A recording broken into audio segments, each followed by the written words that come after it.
Through the Code of Ethics, social workers are charged to provide culturally competent, respectful service to clients, free of personal prejudices and biases and stereotypes. As social workers, it's our duty and responsibility to understand culture and its function in human behavior and society. To achieve this, social workers must first take a look in the mirror at ourselves and to kind of understand ourselves, put a critical analysis on our personal prejudices and biases and stereotypes.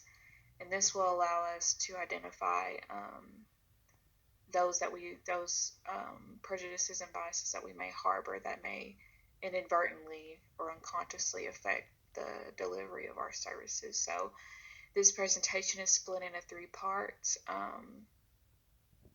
and the first part will focus on my individual experience and an assessment of myself and my advantages and disadvantages within society, and then my own personal biases and stereotypes and how that will affect my social work practice within the micro, meso, and macro aspects of society, our world.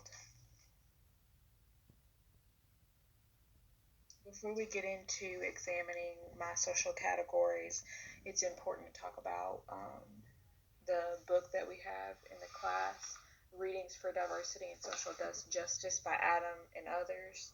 And they talk about the difference between dominant groups and subordinate groups. In this book, they talk about how dominant groups set the parameters for subordinate groups to operate on. The dominant groups hold the power and authority in society relative to the subordinates, and they determine how the power and authority may be acceptably used. The dominant group has the greatest influence in determining the structure of society. They assign roles to the subordinate. They reflect how disadvantaged groups like minorities or African Americans, Latinx, um, communities, and women have devalued status placed on by this dominant group, such as white people and men in that instance. Therefore, the dominant group is seen as the norm for humanity. But when you look at intersectionality, the disadvantaged and advantaged social categories become really complex in terms of who holds power and dominance in society. In talking about my social identities, I split the slides up into advantage versus disadvantaged. So this slide represents my advantaged. I'm a United States citizen. I'm cisgender, which means I identify with the gender I was assigned with at birth. I'm a non-denominational Christian. I'm considered young, 23 years old. But if you look at ageism, there's also adultism versus young oppression. So when looking at age, it's kind of complex to see if young is considered an advantage or a disadvantage in society. It depends on which oppression or ism that you're examining it through. And then I have no physical disability. My social identities in terms of disadvantages in the U.S. is that I'm biracial. I'm 50% African American and 50% Caucasian. This becomes complex because in terms of colorism or the fact that I'm, I guess, light skinned, people would view me as having more advantage in society than someone who is darker skin tone or 100% African American. It depends on the community. Personally, for me, I identify myself as biracial and as a black woman.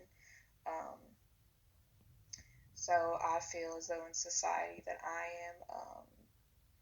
I have disadvantages, but I do recognize that some people, or I do recognize that as someone who is biracial, I do have advantages over those that are not.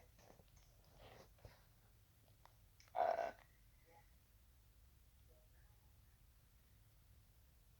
for those that are darker than me, the people that are darker than me would be more would have more disadvantage than me. I'm a woman. Uh, I have a mental illness, and I'm low income, and those are what are seen as disadvantages in the United States, and people that are considered oppressed, the groups. Now that we know where my social identity lies within dominant versus subordinate groups in the United States, I want to talk about two of my personal biases, prejudice, and stereotyped attitudes and behaviors of men and of those that have a physical disability, and talk about the origin of those beliefs and attitudes that I have, and I'm going to connect them to my social identity and the role that my social identity plays into these attitudes and behaviors. So first, I'm going to talk about men. So men in the U.S. are seen as having control, power, and dominance in society, where women are inferior. So as a woman, in my lens, some prejudicial stereotypes that I have is one is going to be an activity that I do, which is when I walk down the street at night. If I see a man like walking down the street in front of me, um, I move to the other side of the street or pretend as though my house is nearby. I'll just walk up to a random house as if that's my own, as if they're going to talk to me or um, do some kind of behavior that would cause fear in me. And this is also if I notice that a man is walking behind me, I'll kind of do the same action, like a fearful, um, something to create distance between me and this male, or who I perceive as a male. And then another an attitude that I have is that I think most men believe that women are inferior to men, and the next slide will show the origin of my beliefs, going through the psychosocialization and talking about how America um, has come to make me feel this way as a woman.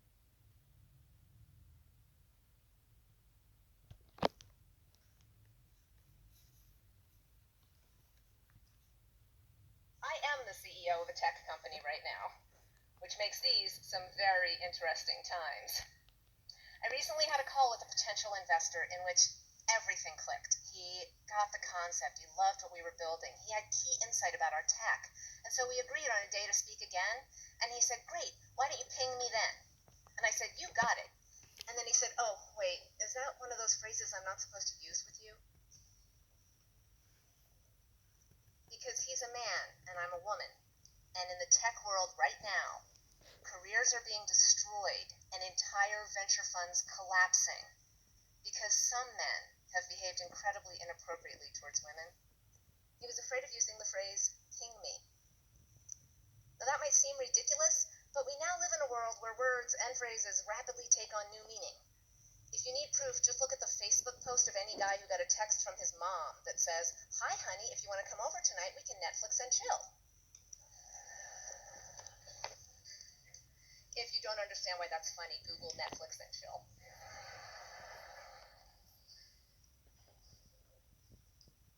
He asked, "Is that one of those phrases I'm not supposed to use with you?" And there it was. I could practically hear the cortisol coursing through his bloodstream. No matter how well we clicked or what he thought of my company, it was still in his brain that I'm not just a CEO, I'm a female CEO.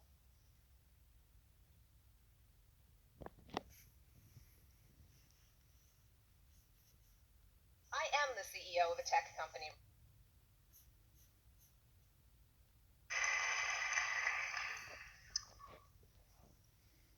Boys will be boys, right? That's what they say. It's kind of like a get out of jail free card for any given situation. When you're in the supermarket and you see a toddler kicking off, they're throwing a tantrum, you look awkwardly at the parents and smile and say, boys will be boys. When two boys get into a fight in the playground and one of them punches the other one in the face and gives him a black eye, we tell him off, but boys will be boys. When university students come home really late on a drunken bender and wake everyone up, it's annoying, but it's to be expected because boys will be boys. But what is it that we mean when we say that?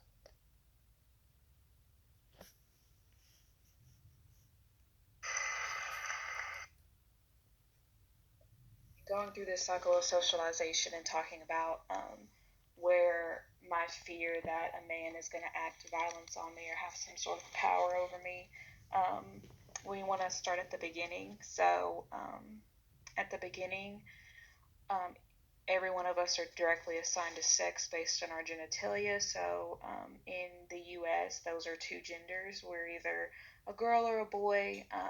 And then after that, we are dressed that display that category of gender we are assigned that our parents give us. And then other people see that we're either a girl or a boy by the way that we dress, our name, and other markers that tell our gender.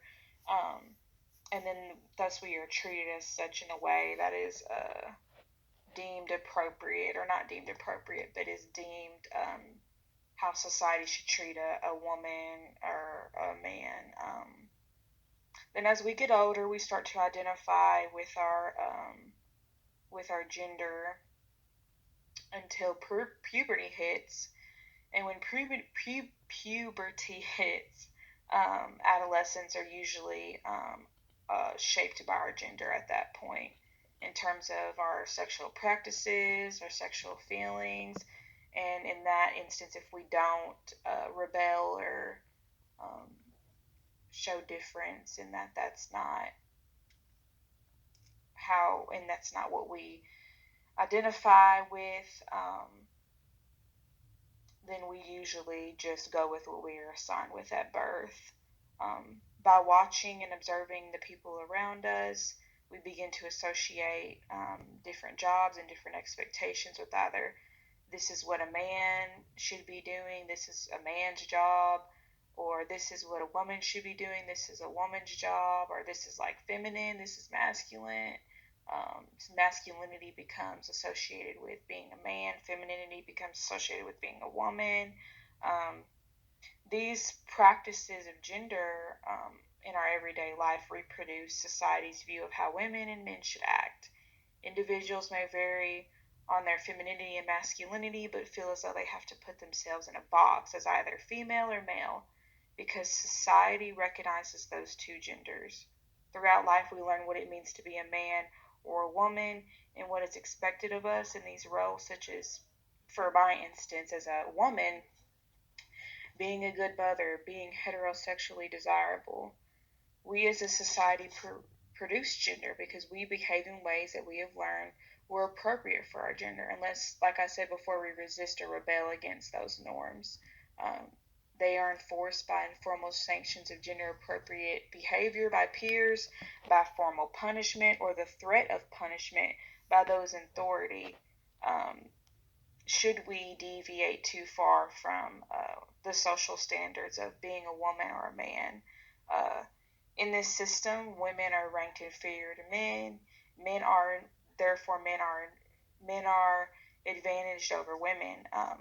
Talking about the patriarchy in the Adams textbook, they talk about how patriarchy comes out of these socialized patterns of thoughts and behaviors we put on gender. In our culture, masculinity and manhood become associated with what is to be human, while womanhood and femininity is associated with the position of other, or further marginalization of us. Talking about us as me as a woman, men and women are defined as opposites, where to be a man is to be the aggressor, the competitor, the dominator, over being caring, cooperative, and subordinate, which those traits are associated with being a female. And this is what is socially acceptable for a man to do. And the opposite, when you become the opposite of those expectations, and you become what is known as, like, or the phrase is, you're not being a man, or man up, or you're not being what is associated as a real man in society. In this framework of the patriarchy, women are seen as sexual property to be objectified, and we're valued primarily for our usefulness for men. We as women do not hold power in society, and that's what makes us fearful of men, because men are associated with dominance, power, and control. Men are the vast majority of those committing violence and rape against women. They are the ones paying prostitutes, killing them on video games, going to strip clubs, renting sexually degrading porn, writing, performing, and listening to music that objectifies women or produces a misogynistic hatefulness of women. These are the type of things that I see growing up. And even in the media, it heavily focuses on men being perpetrators or potential perpetrators of violence acted upon women. Growing up, I see women going missing, women being killed by their husbands. I used to watch the show Special Victims Unit a lot, and it was always women being attacked, sexually assaulted, raped. And usually the man or the boyfriend, the husband, the person that they're in a romantic relationship with, just a stranger walking down the street who is a male, commits these types of violences against women. And especially being a 23-year-old and being young, usually these shows represent young women, are the ones that are heavily the ones that experience the violence the most. And also, with me being 23 years old, college age, coming from a campus that talked about rape culture, and like getting emails, especially, looking at the Kent School for Social Work, getting emails about sexual assaults that have happened on campus, and it's the victim is always a woman or someone that could be someone identifies under the queer umbrella or trans umbrella. So these are the messages that I get sent, and that's what's kind of socialized me to have these attitudes of being fearful of men and the behavior, like I said before, walking on the opposite side of the street, because I think that they're going to commit violence upon me. And that's how, replicated in this presentation, is how society in the U.S. has maintained and reinforced this notion of women being inferior to men. Now that we talked about my biases, prejudices, and stereotyped attitudes and behaviors towards men, we're going to talk about those against people with a physical disability. So a behavior that I do when I see someone with a physical disability, usually someone in a wheelchair or using a cane, sometimes I talk loudly to them without knowing if they have a hearing disability or not. Attitude that I have is, I think that a person that's in a wheelchair or using a cane, a person with a physical disability, immediately I think that they need help with everything, not even just help with reaching an object, getting out of their chair, but help like you would help a child, like that they are like childlike in my mind.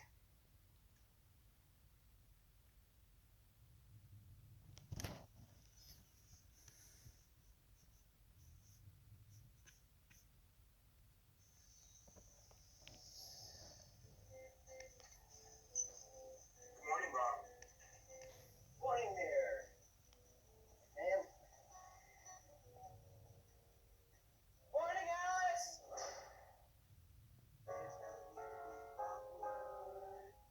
Poor Bob.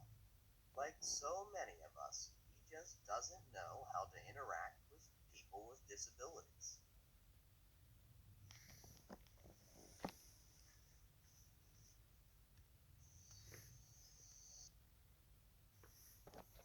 Through the cycle of socialization, we are brought into this world that has already been defined as what it means to be a person with a disability, considered the other, and a person without a disability, which is considered the norm in society. We are already born into this world with structures of oppression already in place. Therefore, to not have a physical disability is to be lucky, and to have a physical disability is to be unlucky. As an agent, a person without a physical disability, I was born with privileged and ascribed access to options and opportunities, often without even realizing it, while those that have a physical disability are disenfranchised, exploited, and victimized by prejudice, discrimination, and other structural barriers. In conversations with my mom and interactions with others as a child, um, I would stare at people that were in wheelchairs, and I would ask curious questions about, why are they in there, and I would just keep staring. Um, and I remember my mom saying, "Don't stare at her; it's rude." And now you know they can't help that. So I grew up with this knowledge that people with disabilities are different from me and should be treated as such.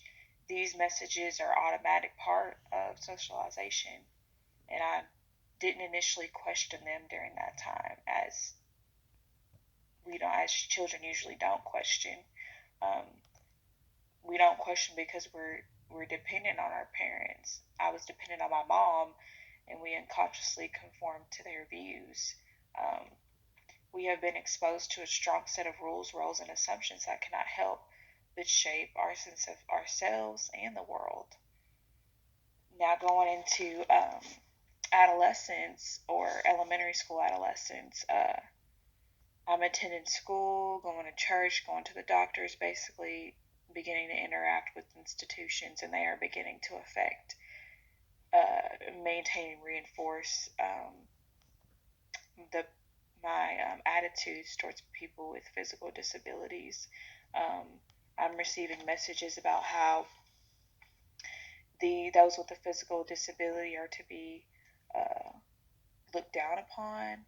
I'm getting messages about standards of beauty and how we value strength, intellect, and communication centered on visual and auditory abilities.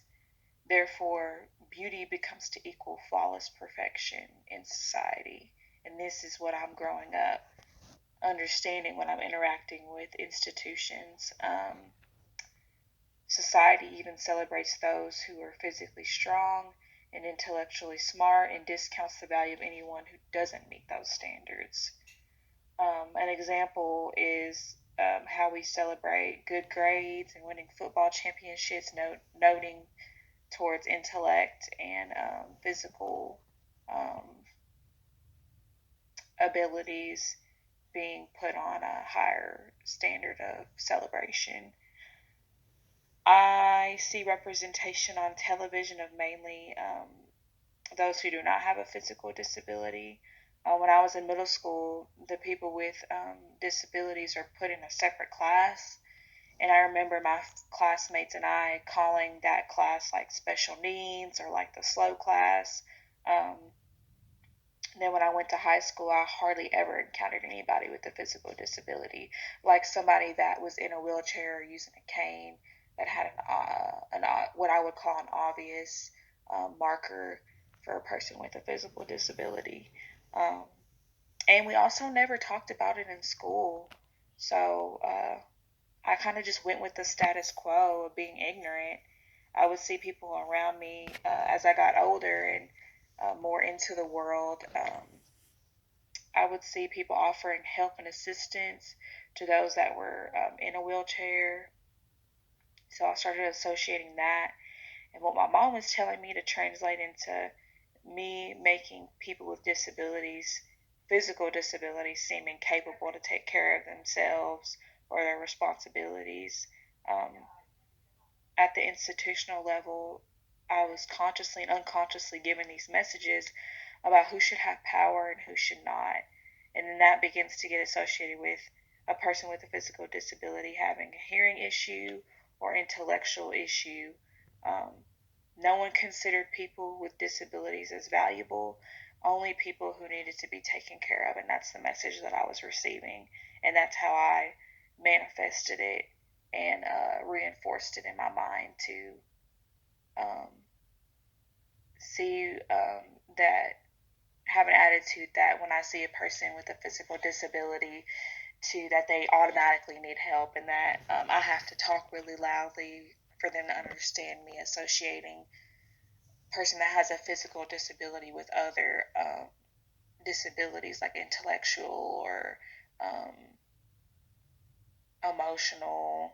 I begin to group them together. Um, Now, at this point in my life, I'm looking at the core of where ableism comes from. I feel like it is largely due to just ignorance. I've never been forced to examine my role and my privilege in society. Um, and in terms of uh, change for direction, I found it sometimes I feel powerless to the systems of oppression, and thinking about how to enact change makes me feel like I'm never going to challenge it because there's just too many barriers and too many things that you have to do to allow people with physical disabilities to not be seen as inferior to people that uh, are considered normal in society. Um, I'm trying to choose the direction for change. I'm trying to get at the root and the core of why I have these attitudes, like I said before. And this class really opened my eyes to addressing my biases and stereotypes and prejudice towards people with physical disabilities. Um,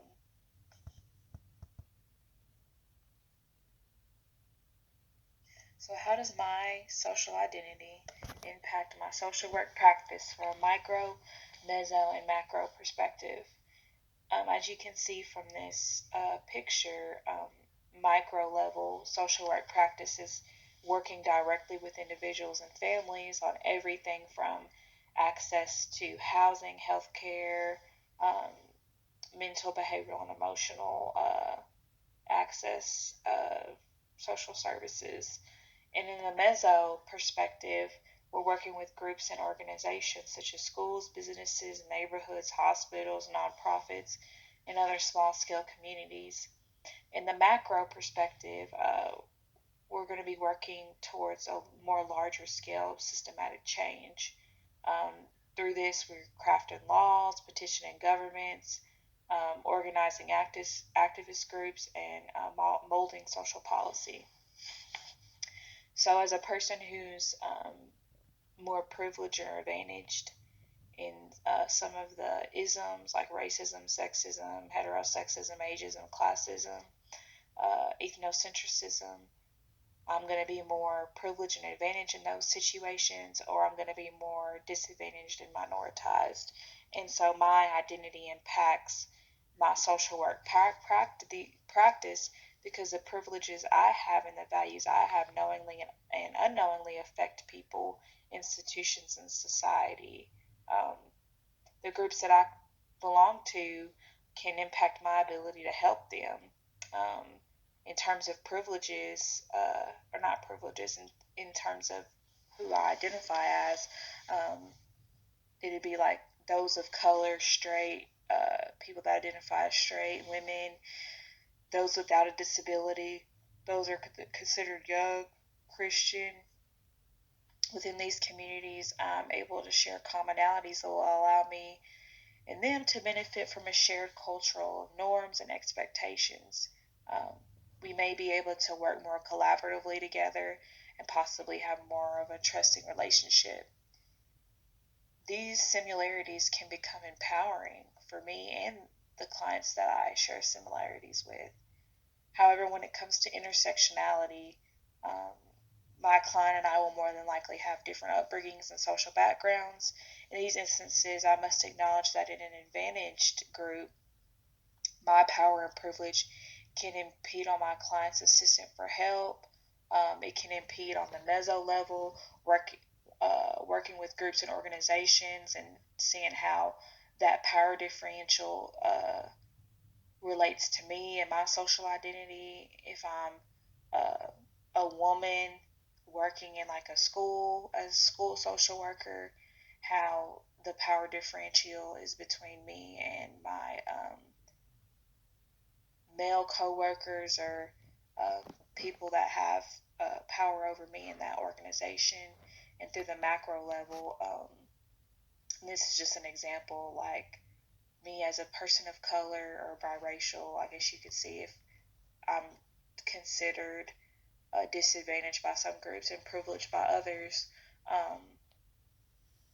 kind of reframing cultural norms and standards and, going through the cycle of socialization and being like, how am I directly impacting or maintaining and reinforcing these forms of oppression? How am I allowing that to continue? What is my part in it, and how can I make a direction for change? The NAACW, not NAACW, the NASW, the National Association of Social Workers, emphasized the importance of self-awareness and culturally competent social work practice.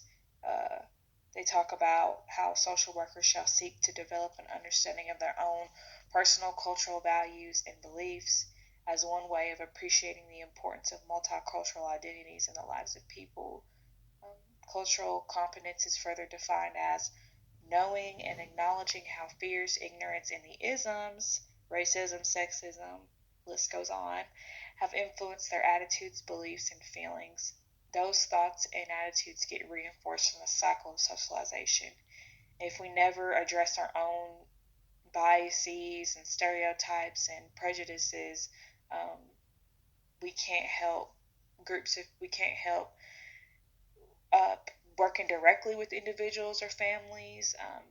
We can't help when we're working in groups and organizations and schools and businesses and neighborhoods, and then we won't be able to dismantle forms of oppression in like a large systematic way in the macro perspective.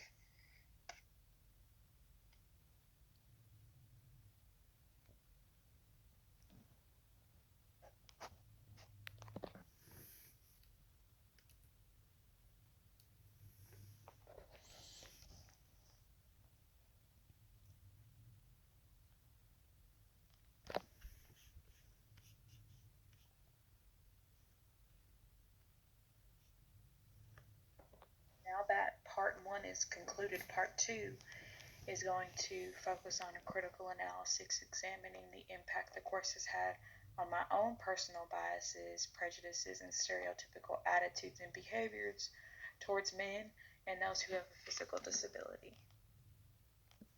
Now that part one is concluded, part two is going to focus on a critical analysis examining the impact. Before this course, I understood that men are viewed as having more dominance over women.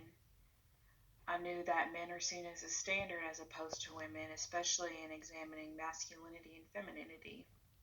I knew about sexism, and I knew how it is used to deny power and resources to cisgender women for the sole benefit of men as a group. I knew about misogyny and how femininity is seen as something horrible or hatred for women. I knew the history behind it and how the U.S. is based on the ideology that women are supposed to stay at home with the children while the father works and brings home the money, or he's the breadwinner. I felt as though participating in this system was conscious on the part of men. I felt as though they get off, I guess, on committing violent crimes against women. However, I viewed it as something that men couldn't change once they had repaid.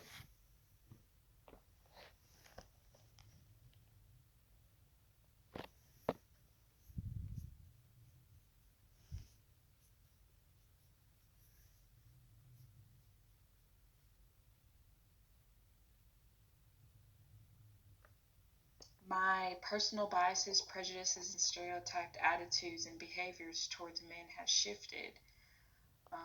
When looking at the Adams and others textbook, Readings for Diversity and Social Justice, they talk about the men's experience, and it changed the narrative surrounding why I feel afraid of men, and not just where that comes from in my narrative, but where it comes from in men's narrative.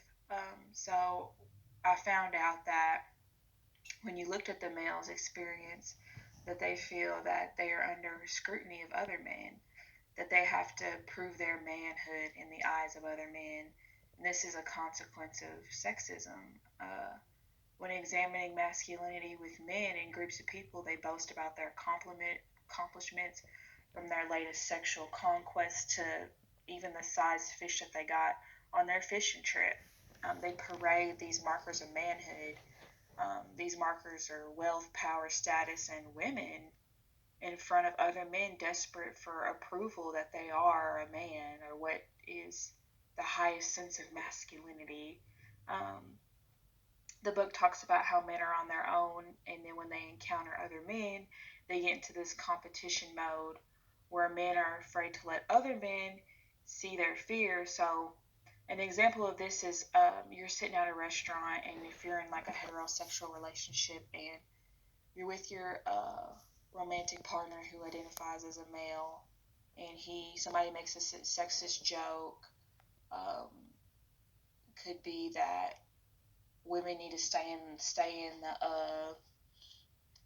at home and with the children, and he laughs about it, or like women are so emotional, or my wife was so emotional, I bet she was on her period. Like little statements like that kind of put the negativity on femininity, and your significant other laughs about it in order to not be labeled or stereotyped as a woman. Because if he was to not laugh about it, then it's that competition stage again where he has to continuously show that he's a man. And to be a man in this society is to not show any sort of emotion, feelings, not to dress in a certain way, going forward with the social norms and expectations of what a man is to be in front of other men. And that's like detrimental to being considered a man. The book also talks about how violence is the most evident marker of manhood. They say that young boys are testing each other and then eventually fighting it out to determine who's the weakest or the most feminine. Heterosexual men especially have to strive to never be labeled as some